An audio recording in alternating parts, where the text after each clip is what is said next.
Hello everyone, मेरा नाम पराग है और आज मैं आपका वेलकम करता हूँ मेरे इस नए कोचिंग नंबर 4 में।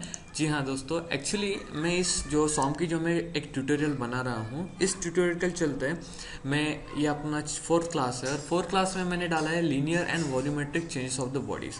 बेसिकली क्या होता है कि आपको गेट्स में इसके ऊपर क्वेश्चंस क्रिएट किए जाते हैं। ये टॉपिक बहुत इंपॉर्टेंट है। इस टॉपिक के चलते आपके नॉर्मल कॉलेज मतलब कॉलेज में भी ये चीज़ें यूज़ होती हैं। सॉम में ये टॉपिक आता है। ठीक है, तो ज़्यादा टाइम वेस्ट न करते हुए हम स्टार्ट करते हैं। ठीक है, जैसे कि मैं आपको बता सकूँ कि linear and volumetric changes of the bodies के अंदर कुछ टॉपिक्स आते हैं, जैसे elongation of bodies.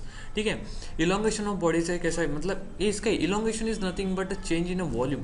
Okay, then volume is that, मतलब क्या होता है, वॉल्यूम चेंज क्यों होगा, क्योंकि हम उसको जब स्ट्रेस करेंगे तो उसका मे बी वॉल्यूम चेंज होगा।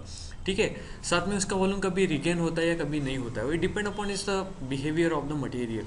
ठीक है, तो because of the load and because of the thermal, okay, heat and the applying load, ये दो चीज़ें हैं। इन जो दोनों की यूज़ के वजह से ये टॉपिक बनता है। ठीक है, by the way this is part 1। Okay, ठीक है, तो दिस पार्ट वन में हम देखेंगे कि किस तरीके से सिर्फ लोड का यूज़ करके हम लीनियर एंड वॉल्यूमेट्रिक चेंजेस के न्यूमेरिकल को सॉल्व कर पाएंगे। ठीक है, I have some snapshots where from a book, from that book I told you how it is work.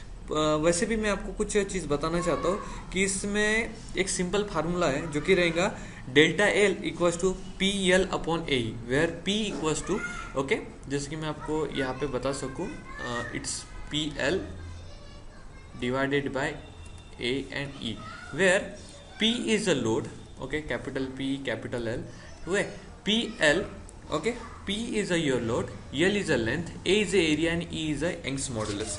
Okay, तो या यंग्स मॉडुलस। ठीक है, तो इस ये फार्मूला हमेशा यूज़ होने वाला है, आपको इस फार्मूले को प्रॉपर तरीके से देखना है। ओके, और इस फार्मूले का इम्प्लीमेंटेशन अभी मैं आपको बताता हूँ। ठीक है, so let's start to our numericals. Okay, तो मैंने यहाँ पे, ओके, तो मैंने यहाँ पे एक बुक से मैंने स्नैप्स लिए हैं। ठीक है, तो स्नैप के चलते हुए मैं आपको सबसे पहले इस न्यूमेरिकल को बताऊंगा कि गेट में इस न्यूमेरिकल किस तरह आते हैं। ठीक है, a stepped bar shown in figure, here it is shown, is subjected to an axially applied compressive load of the 35 kilonewton.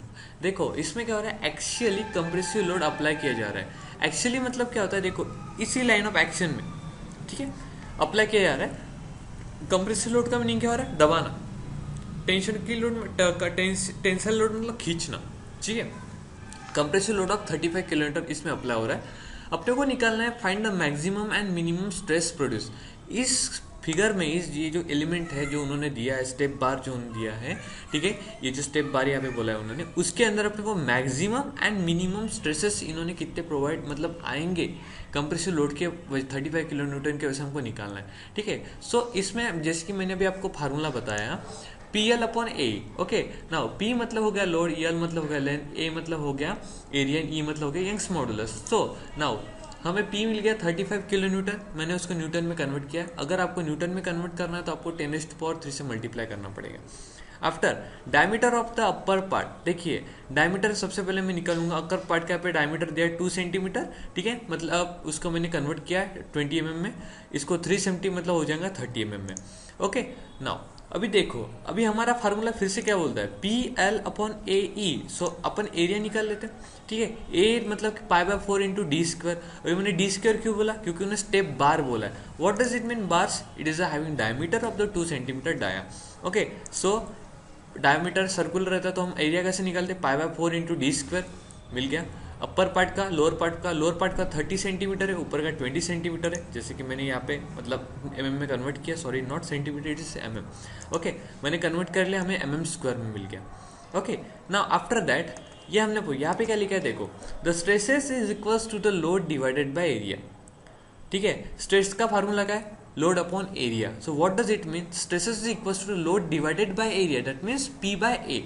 Hence stress will be maximum where area is minimum. Definitely, क्योंकि क्या होता है, load upon area, हमारा जो ये concept बोलता है कि P stress equals to load upon area. Stress अगर ज़्यादा रहेगा कब, जब एरिया ज़्यादा रहेगा। स्ट्रेस कम रहेगा, सॉरी स्ट्रेस ज़्यादा रहेगा जब लोड ज़्यादा रहेगा।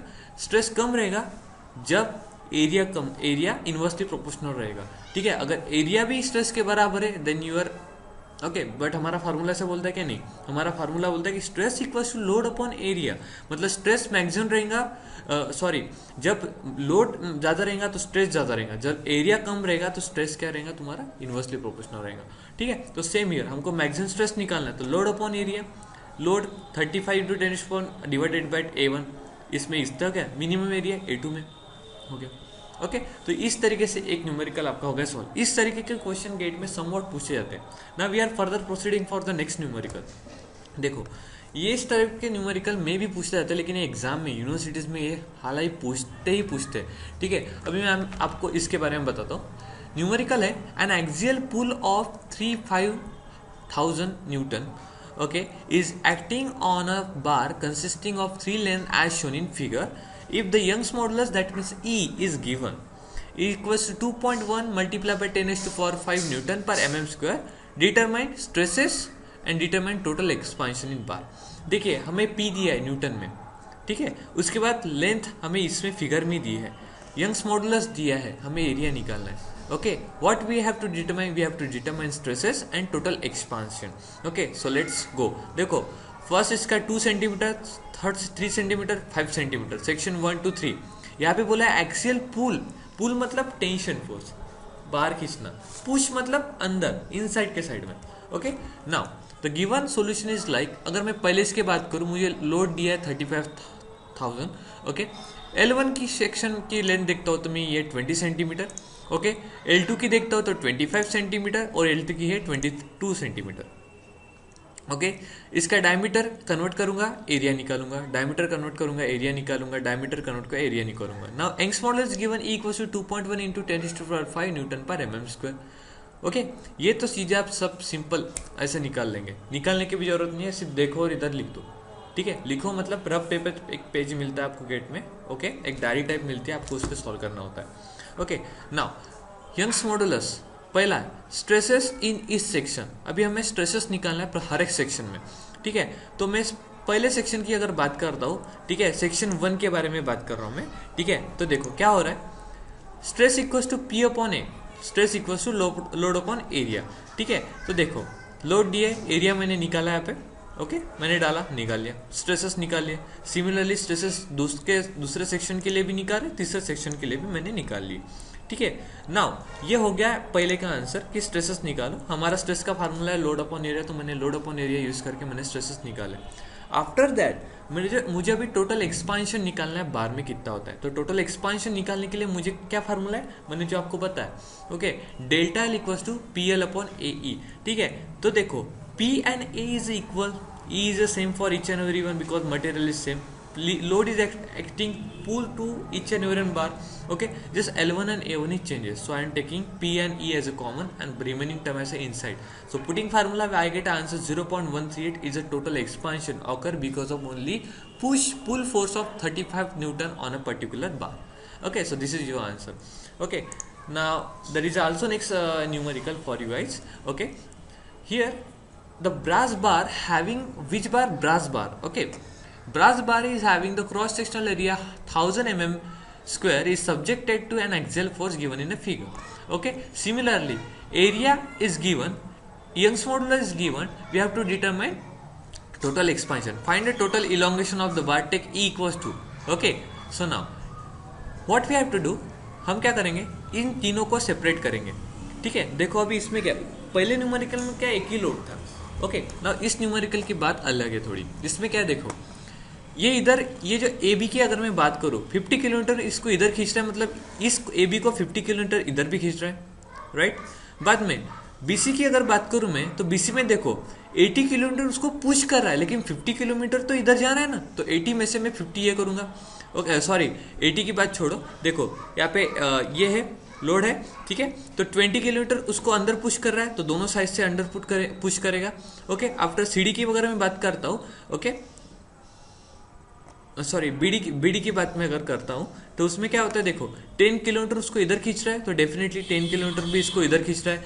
ठीक है, अभी ये 10 किलोमीटर यहाँ पे आया कैसे, देखो टोटल लोड इसमें कितना है, इधर रिमेनिंग कितना 10 है, इधर 50 है। ठीक है, 20 और 80 बीच में है। ठीक है, तो मैं क्या करूंगा, 20 and 50 इस साइड में जाने रहे फोर्स कितना है 50 60 70 and this one is 80.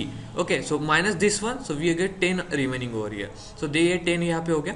So simple part of AB का मैं निकालूंगा, part of मैं BC का निकालूंगा. Okay, और उसके बाद BD का निकालूंगा. ठीक है. So BA के AB के निकालने के लिए PL अपॉन A आपको मिल गया. BC का निकालने के लिए PL अपॉन A, तो इतना एक्सपेंशन मिल गया. और उसके बाद BD का निकालने के लिए PL upon A. Okay, area is changing according to time, not changing, it's given, it's 1000 mm square is given, total area given, E is also given, just P and L is changing. Okay, so hope, and you have to determine the total elongation, the first part, second part and third part. From this all the point you can get the area. Don't worry if it's negative sign show it, अगर वो negative sign बताता है तो इसका meaning होता है there will decrease in the length of the part, not a increase in the length of part. Okay, positive sign indicating the increase in the length of part, negative sign indicating the decrease in the length of the part. Okay, so I hope guys that you gain a lot of thing from me. Okay, I don't थोड़ा थोड़ा help तो मैं कर रहा हूँ लेकिन उतनी नहीं कर रहा हूँ जितना चाहिए because of my schedule is very tight. Okay, so hope कि आपको मेरे वीडियो अच्छे लगते हैं. प्लीज़ मेरे वीडियो को लाइक कीजिए और प्लीज़ मेरे चैनल को सब्सक्राइब करना मत भूलिए. Thanks a lot.